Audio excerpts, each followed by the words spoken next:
A lot of work that goes on behind the scenes with these videos, and today you're gonna get to see the biggest first world problem we have in this garage, and that's me trying to move cars for a shop. So here we go.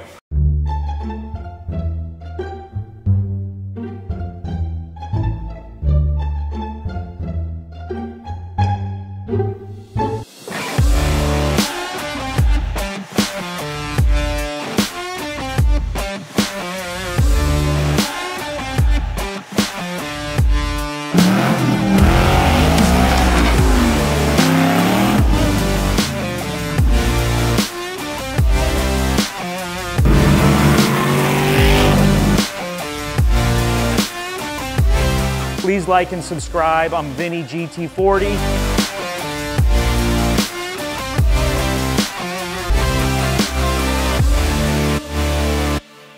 All right, welcome.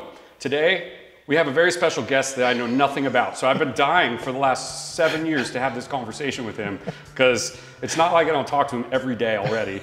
But Mark Haltman, my business partner. You're gonna have no fun this episode. Mark has so much stuff up his sleeve that he's gonna share today, and his story is actually phenomenal.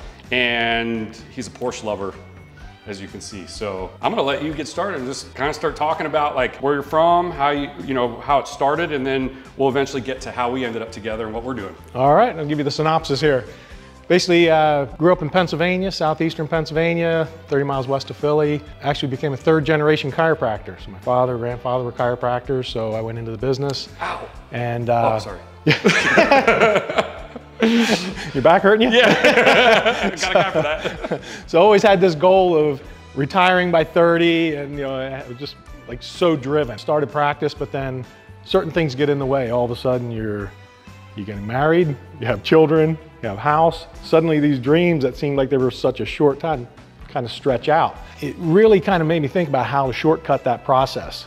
So those are some things we'll talk about a little later. Because you did actually retire at one point, and we're gonna get there. Yeah, so we'll get there. This is the whole thing. We retired and you got bored. So instead of 30, it started at 43. So you're really gonna want to hear this story. But so from there, burned out in practice. So that was one of the things, went too hard, too heavy, and didn't have the right team together, which we'll talk about later, but that was one of the key components that I was missing at the time, was the team, so I burned myself out and then put the team in place. It was a little too late. And it's one thing to burn out when you have your team, because we've burned out too. Oh yeah, yeah. But then you have each other and your team to kind of get you back going. Build you back up, right. Exactly. Right. Yeah. But when you burn out without a team, it's lonely and it's tough. It is. And it's tough to come back from. Absolutely. So I did retire, then got involved in real estate.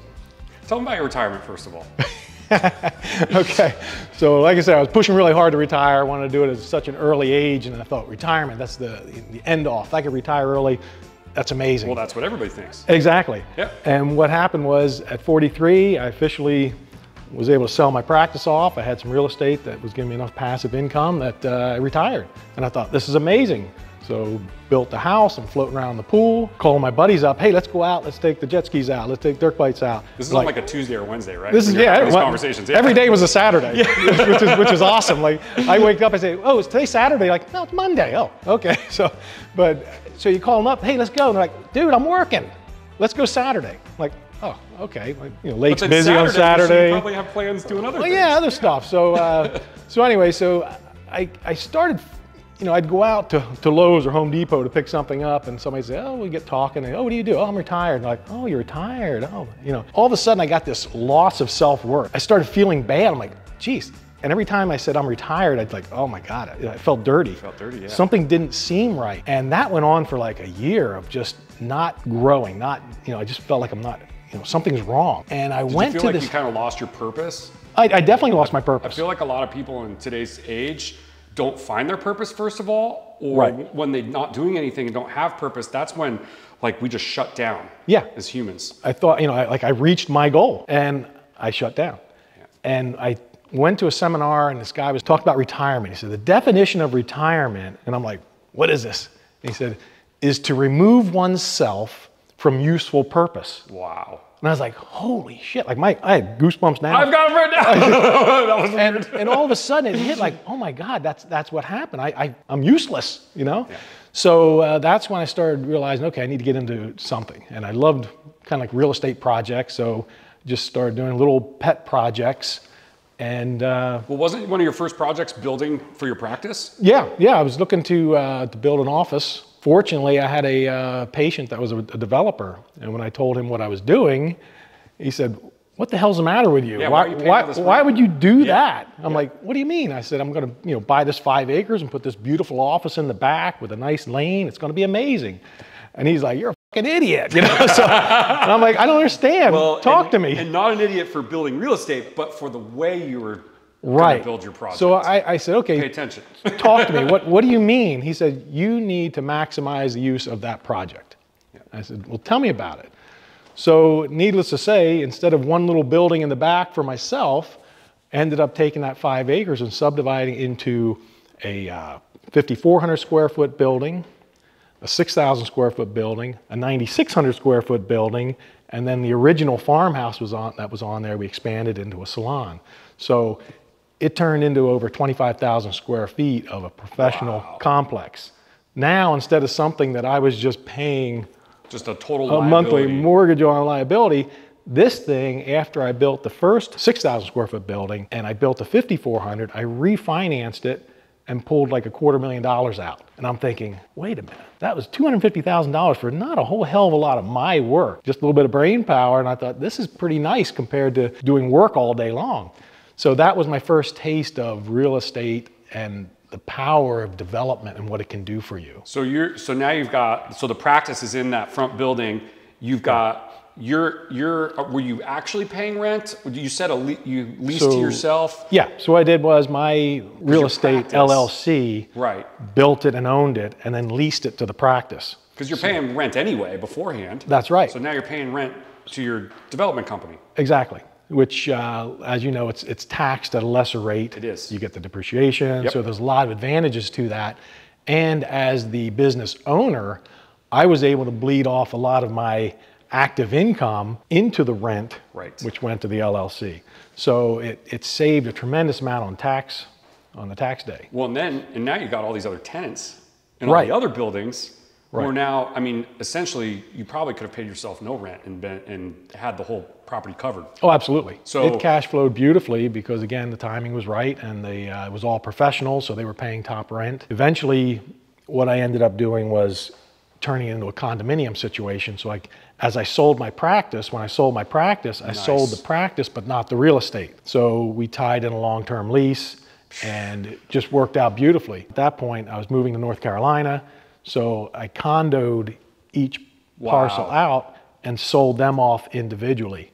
And at that point, you've got businesses that have been there for a while. They're well used established. to being there. So they're probably saying, hey, I'll just buy it from you. Yeah. So now you've created not only an income source initially that paid for the project, but now you're selling it to the guys that are already in place. Right. And making money on that too. And they were able to get preferential mortgages because they're owner operators. That's right. So it worked out beautifully. So I could get a premium for the price because they were paying less on the interest rates. And the reason I bring up these things and interrupt once in a while so that they can understand, because sometimes in our world we talk about things from more knowledge base. Right. And what I found is it's good to break it down for them to understand better. Some people on here are seasoned, but some are not. And then to understand really the complexity behind the deal, but also how beneficial it was. Right. Like I tell some of these younger guys, hey, listen, I know you've been talking about you want to buy a house, but you keep asking me like, how do I build a real estate portfolio?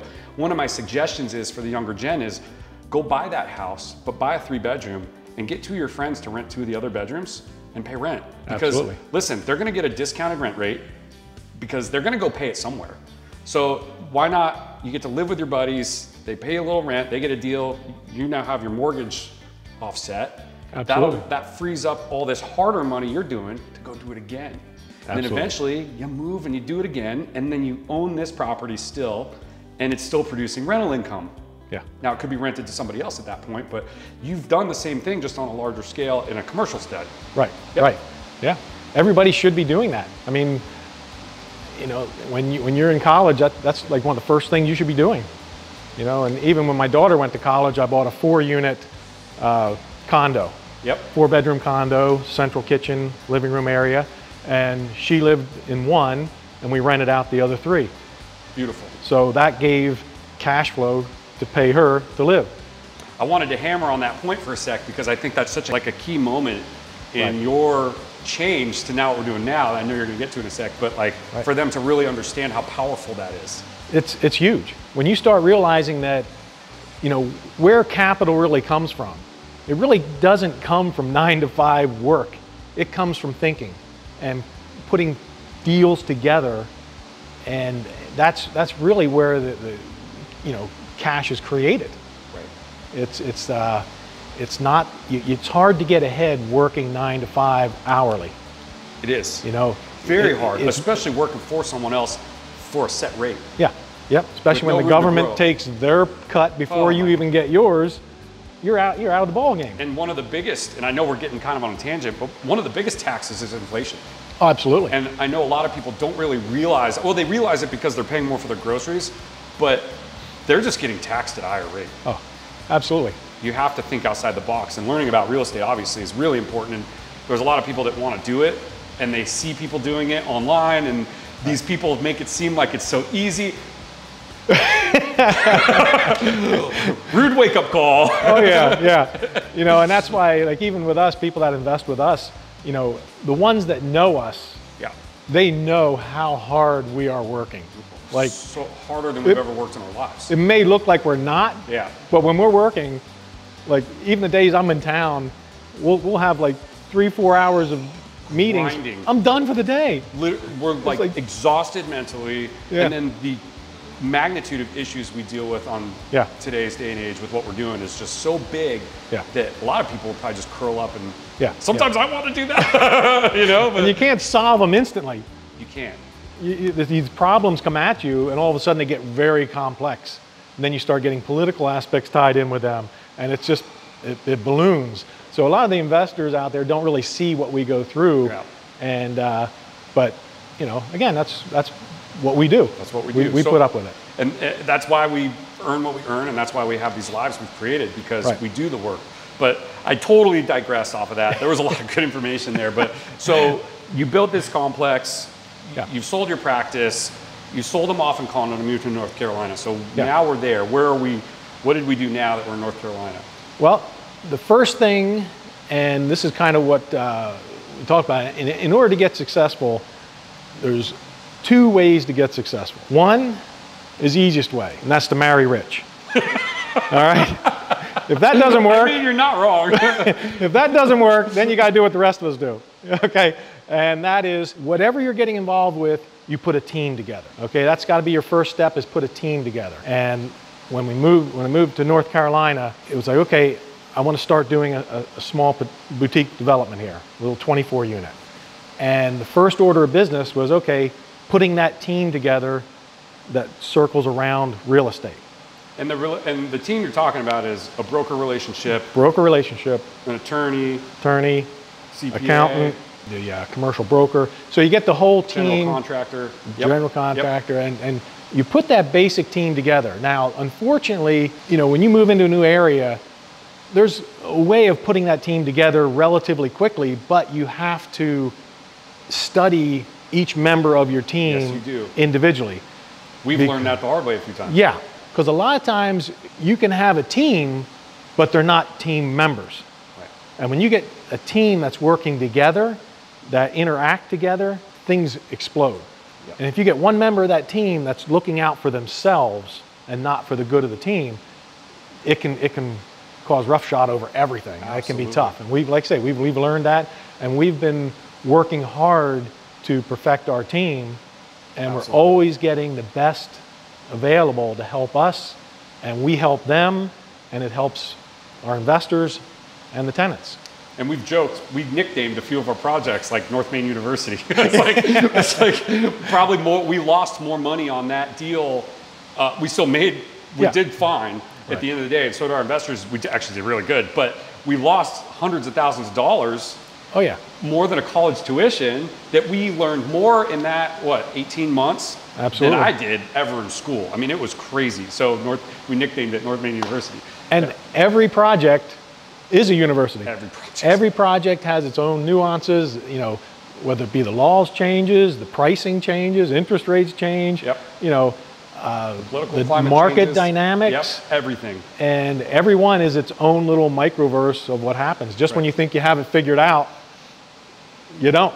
This project, our most recent one, Station 222, I'll show you a clip of it. It has been the biggest university I've ever experienced in my life. Holy cow. We got hit with everything under the sun. Rising rates, political change, inflation, cost to build went up. I mean, literally, it's a smaller building and cost us how many more millions to build than our previous one? Amazing. Unbelievable. Yeah. So you're putting this team together, so now what transpires? Okay, so that project, again, ran into some snags, but we got it off the ground. Everything was going well. I was looking to expand into Mooresville. Yep. And you know, the broker was saying, hey, you got to come to Mooresville. You got to check out Mooresville. I realized, wow, it's got all the makings for an amazing downtown community. Yeah. And everything was there. So except the people. Except the people. Yeah. And that was our job, to bring the people there. But that's when one of the team members at that time introduced me to you. That's right. And we met. You originally pitched me on a Turks and Caicos deal. Yeah, yeah. Because you're doing, and we'll talk about that too at some point. Right. But then it went from that to. Because at that time I was actually moving to Turks and Caicos. Yes, you were. So and you were doing a build down there. Yeah. Some waterfront villas. So got involved with a project there. So with that, we kind of quickly hit it off, and we put the team together and started going to town there. And I think we both bought into the vision. We both had the same ethics, which is critical. That's the big one. What's our number one thing in our business? Integrity. Integrity. That's it. You know, and that's, if you're dealing with anybody, they better have integrity. Because if you don't have that integrity, like if you don't feel their integrity, don't even bother doing business, because you're going to get screwed in the end. That's right. It's going to happen. Even if you see these dollar signs that are there, it's not worth it.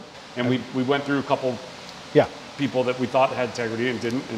But you're right. Everything that we had in mind aligned, and we both looked at things also from 30,000 feet, which is really our job as the developer, and you know, is to kind of paint the picture and then let your team get you there. Yeah. We don't swing hammers. Right. Thank goodness. That's why our thumbs are still I do on the farm now. So it's like things have changed. But now I work for free on my own farm. It's like, oh damn, how did this happen? But no, so yeah, we put that amazing team together, kept refining it, and then, like I say, we put that vision of downtown Mooresville together. We did. And we really focused. We brought in, like I say, the amazing team we have now, and just started growing that vision. And we really didn't waver at all early on. We stayed steady on that. And there's been a lot of changes, even locally, politically, that we've been fighting against and having to overcome, and you know, not only on a national scale but local. And we're kind of now at the point though where we've built a product that everybody loves. I mean, it really is we don't cut corners. We build everything where we'd want to live, work, and play. And we are somehow just pushing through all the BS. Right. When there were times where, again, we were kind of like burning out, wanting to give up. Yeah. And that's also what's great about having each other is, if you're having a hard time, I'm going to be there for you. Yep. And when I'm having a hard time, you're there for me. It's just this, you know. And that's what you find too. A lot of times people try to do things on their own.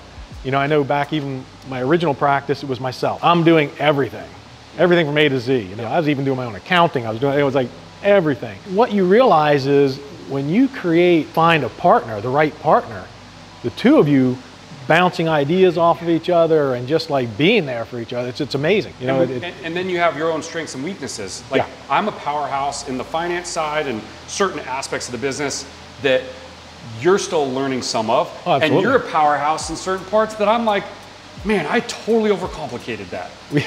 That makes things easy. You made it so, I was like, damn. But that's why you can become this huge powerhouse, because your powers, it's like that old Captain Planet, with our powers combined. What happened was we grew so rapidly that we started feeling real pressure from the development side and wanting to find more deals, raise the capital, be the firefighter, be the project manager, all this stuff. So then we found Mike, who manages the project and oversees the GC under our umbrella. Right. And he just made everything so much simpler. And on top of that, we hired Amy. Amy, I was just going to say, that was the... And my mom. Yep. My mom is like the face of our company and brings all the businesses and the politicians in, and The mother of Mooresville. Mother Mooresville. And She's got her Amy nickname. is like details, design, kick butt. She's the glue that keeps us from exploding. She does. So Amy, we love you. This is like Absolutely. big shout out to you. Yes. I'm going to do this with her at some point. Oh, absolutely. Yeah, because absolutely. she's got a great story too. Yeah. The fact that she just committed to us is such a testament to these guys out there, because if you just commit, become the best, and show your value, and if we wouldn't appreciated her value, she would have moved on. Yeah. But you know, one of the things we kind of missed on was when she started working for us, she was leaving a very high paid job out in California. And she took an amazing risk on us, because we could not afford that salary when we were starting. Heck no. And she took... we weren't even paying ourselves. And she took a risk with us because she bought into the vision. Yeah. And again, took ownership, and she grinds it out, you know, every day. Every day. And she was doing that even when she was not getting paid the higher salary. That's right. And being part of the deals. Again, that's a person with integrity, and when you get people with integrity together, great things happen. And at the time we had North Main completed, which I think was $9.5 million. That's what it cost us. Yep. And we just bought the land under Mill 1. Right. That was pretty much it. Ever since then, I think we own 30-something individual parcels in downtown. We've built $100 million plus real estate portfolio in the last 5 years, right? A gross value. And look at her, like, she took the risk on us, and then also it motivated us to go out. We're like, we need to perform for her too. Absolutely, yeah. Take care of her. So I know we've kind of been on this tangent, but I really wanted to nail this in with those watching, because I think that's kind of something that a lot of the younger gen has lost. Right. They want that immediate gratification. I'm worth this. Pay me $10,000, $15,000 a month. Right. Even though I'm just out of college. Like, no, that's not how it works. Yeah. Let's kind of sidestep real quick, because we mentioned Turks and Caicos. Yes. And I want you to kind of tell them a little bit about your adventure to Turks and Caicos. And now we're like fast forward, because we're doing some projects now in Turks and Caicos. Yes. So let's kind of go through that. Basically, I had someone that was contacting me periodically about about doing a project with them down Turks and Caicos. And I was like, first of all, I thought it was on the other side of the world. Yeah. I didn't really know about it until Turks and Caicos, I don't know, it's probably somewhere on the other side of Africa, somewhere in that area, you know, other side of the globe. And all of a sudden, I had actually just separated from my wife, and happened the next day the phone rings, and here's this guy. He's like, when do you want to come down? I'm like, tomorrow. So flew down, checked out the project. Unfortunately, I didn't know him very well. He ended up being a con man. Yeah, he was. I know all about this. So it got ugly very fast. Ended up having to take that project over, get him out, take care of all my people that are invested in that. Got everybody cleaned out. You know, I took the burden on that, but now it's doing well. Isn't that incredible? You took something that was like literally falling apart, unraveling. Some people would have crawled in a corner. Yeah. And you turned it into a very successful. Yeah. My blood pressure was 140 over 110 during that time frame. We had a lot of conversations about this. I was Mark's ear for about a year and a half. Yeah, burned him out on that. But anyway, so we got that back under control. Now it's a beautiful project down there. It's Dream Villas is what it's called. DreamVillasProvo.com if you want to check it out. But that's the first little project down there. Unbelievable views. And you're right on the water. I mean, yeah. So got that cleaned up. Next thing you do is, okay, time to jump back in the fire. So I was telling Vinny, I said, stop ourselves. It's like the opportunity down here is incredible. Found some good partners down there. MV2, we started out MV2 International now. We should get the clip of the boat from Step Brothers.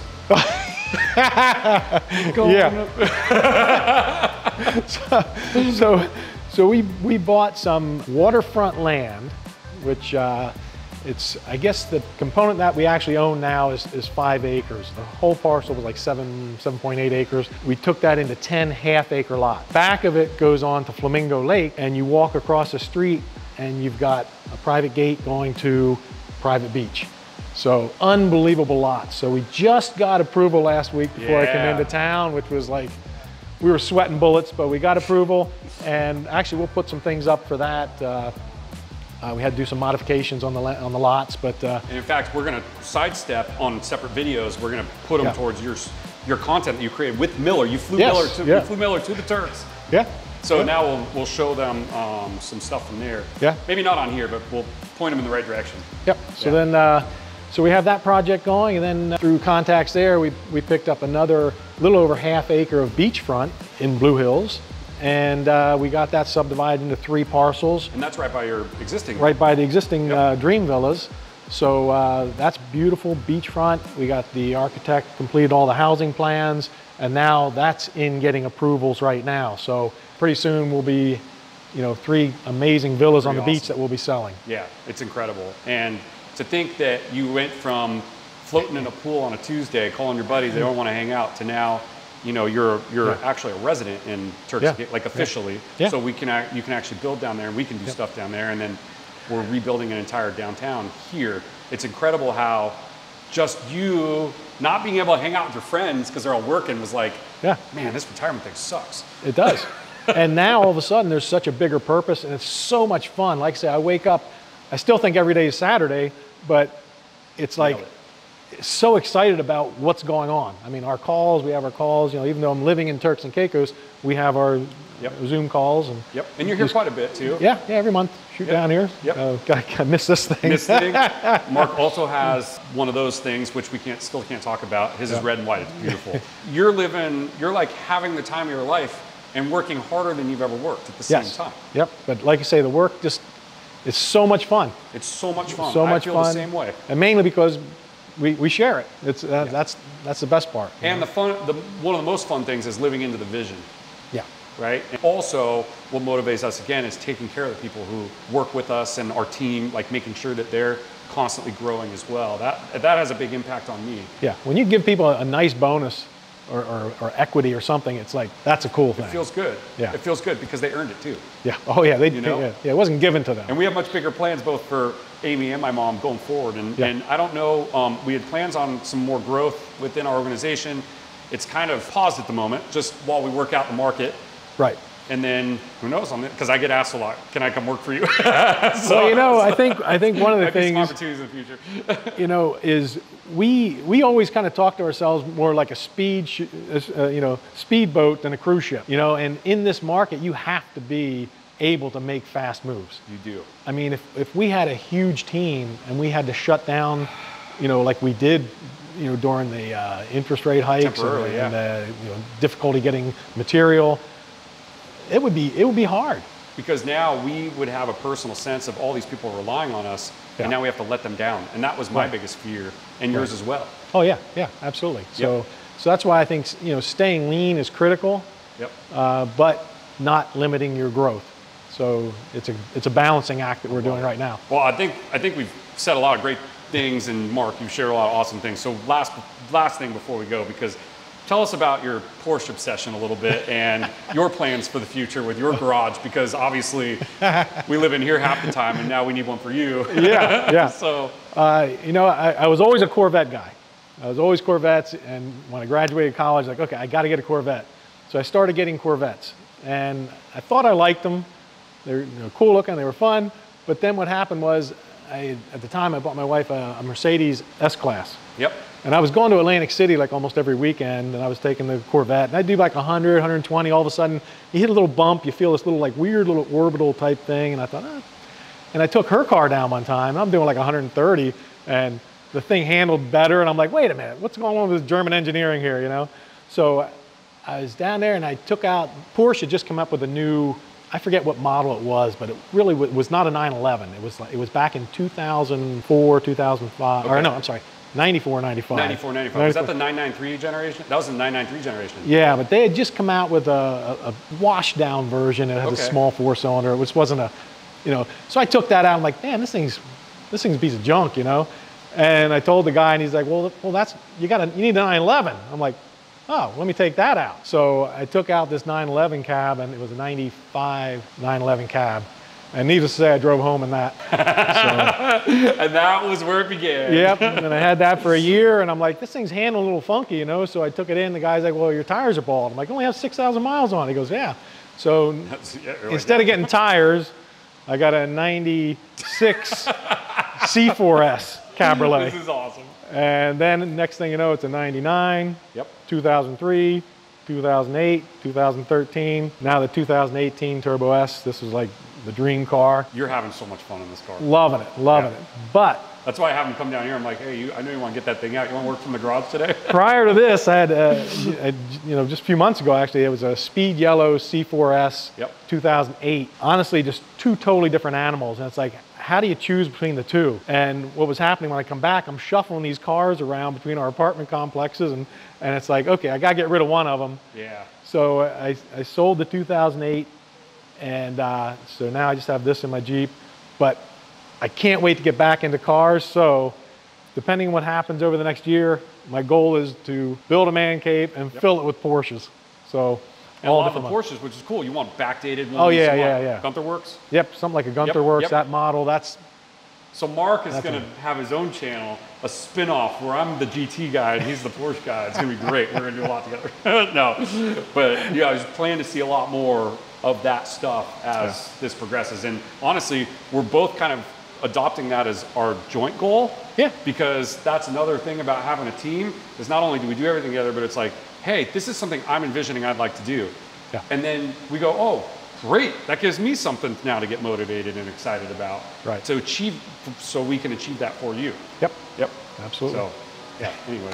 Well, thanks for taking the time to All sit right. with me. Like, it was fun. We don't do this every day already, but I figured they would love to hear from you because they've seen you in some videos and they hear about you, and you know, it's good to put a face to the.